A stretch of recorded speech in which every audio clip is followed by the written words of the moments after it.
E Paulo nos ensina alguns princípios que eu gostaria de repartir com vocês. O primeiro princípio está aí no versículo 9. Ele diz para Timóteo: Timóteo, procura vir ter comigo depressa. E o princípio é esse: quando a crise bater à porta da sua vida, tenha humildade de pedir ajuda.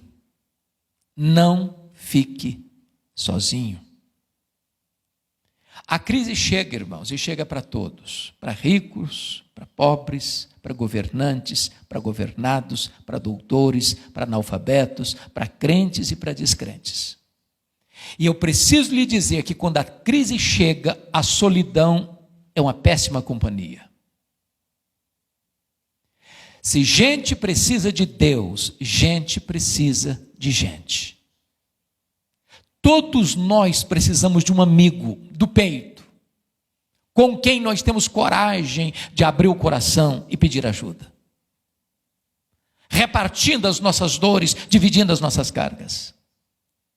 Talvez uma das maiores tragédias da realidade evangélica brasileira foi a quantidade de pastores, ou é a quantidade de pastores que têm cometido suicídio nos últimos anos. E a pergunta que você faz é essa: por que, meu Deus, que esse colega não encontrou sequer um amigo para abrir o coração, para pedir ajuda? Nenhum de nós é autossuficiente. Todos nós precisamos de ajuda quando a crise nos encurrala.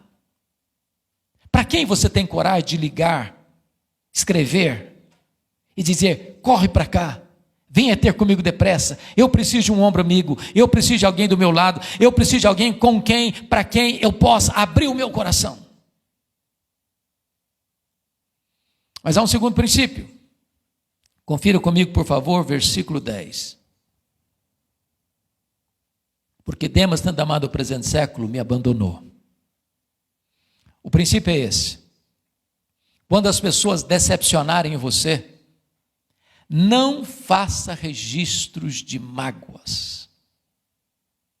Irmãos, isso é um fato, isso não é uma mera possibilidade. As pessoas vão nos decepcionar, e nós vamos decepcionar as pessoas. A questão básica não é o que as pessoas vão fazer com você, é como você vai reagir a isto. Se você guardar mágoa, se você nutrir amargura no coração, se você ficar remoendo essas reminiscências amargas, eu vou lhe garantir uma coisa: você vai perder a alegria, você vai perder o sono, você vai perder o apetite, você vai perder a saúde, você vai perder o foco.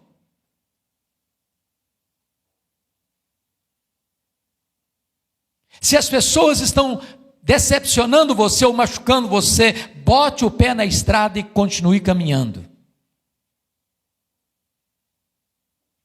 Uma das obras que mais abençoaram o meu coração foi o livro Em Busca de Sentido, de Viktor Frankl. Viktor Frankl é o pai da logoterapia, um judeu que sobreviveu ao campo de concentração na Polônia. E ele disse algo que me marcou muito quando afirmou o seguinte: a única coisa que ninguém pode tirar de você é o direito que você tem de fazer as suas escolhas. As pessoas podem tirar sua liberdade, as pessoas podem tirar seus bens, as pessoas podem tirar sua família, as pessoas podem tirar sua vida, mas elas não podem tirar de você o direito que você tem de fazer as suas escolhas. Ela fala mal de você, você fala bem dela. Ela persegue você, você abençoa ela.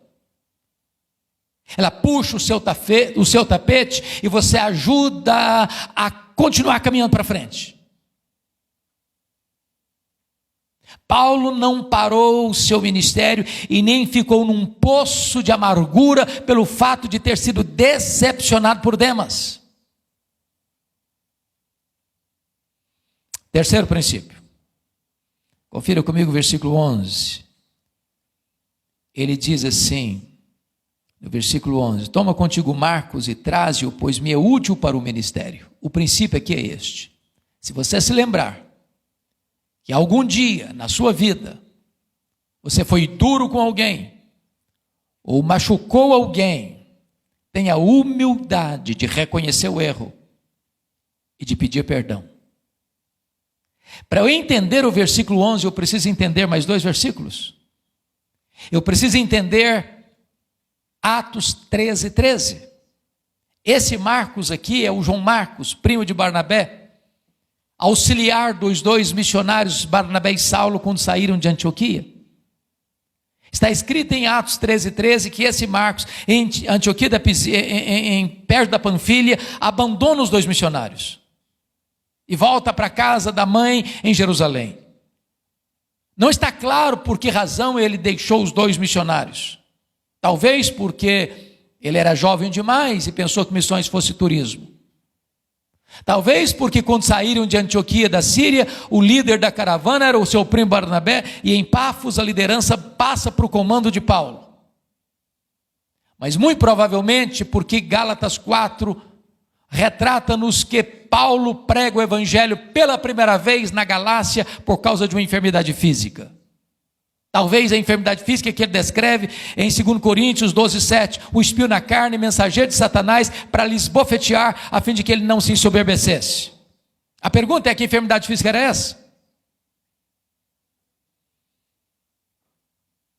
Os historiadores dizem que essa região de perto da Panfilha era uma região alagadiça, pantanosa, com forte incidência de malária naquela época. Muito provavelmente Paulo contraiu uma malária aqui. Porque não consta que ele saiu de Antioquia da Síria doente, mas consta que ele chega na Galácia do Sul, Antioquia da Pisídia, Icônio, Derbe e Listra, doente.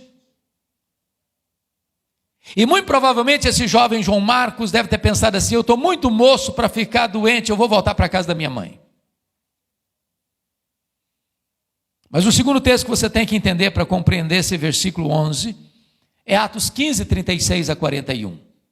Depois do concílio de Jerusalém, Paulo se aproxima de Barnabé, convida-o para a segunda viagem missionária, para que eles fossem visitar aqueles irmãos pela região da Galácia. E Barnabé disse: sim, vamos.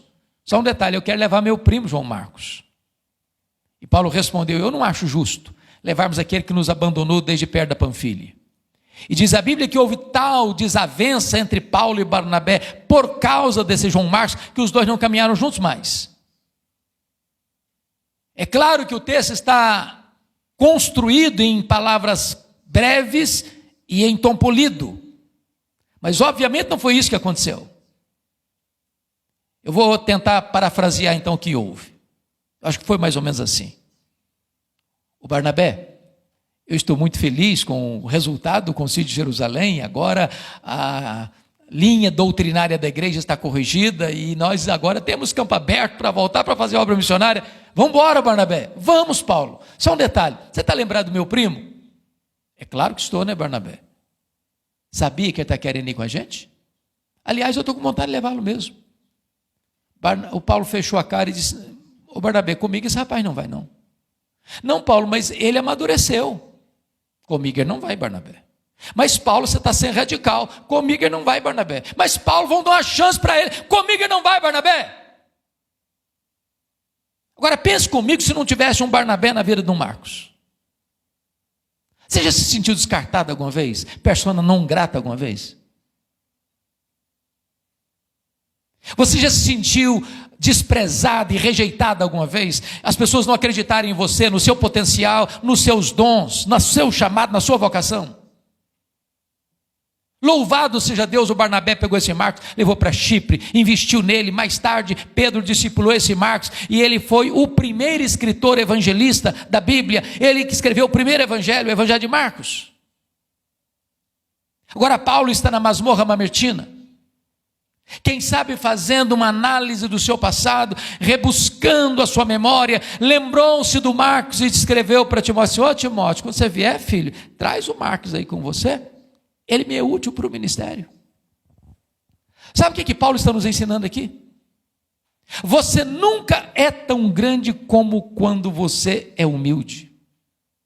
O que Paulo está nos ensinando aqui é que você não perde a sua autoridade espiritual por reconhecer um erro e pedir perdão. O que Paulo está nos ensinando aqui é que nós precisamos construir pontes de reconciliação onde um dia nós cavamos abismos de mágoas. O que Paulo está nos ensinando aqui é que nós não podemos avançar na vida deixando pessoas feridas na nossa estrada. O que Paulo está nos ensinando aqui é que nós não estaremos preparados para morrer enquanto houver pendências de relacionamentos quebrados na nossa vida.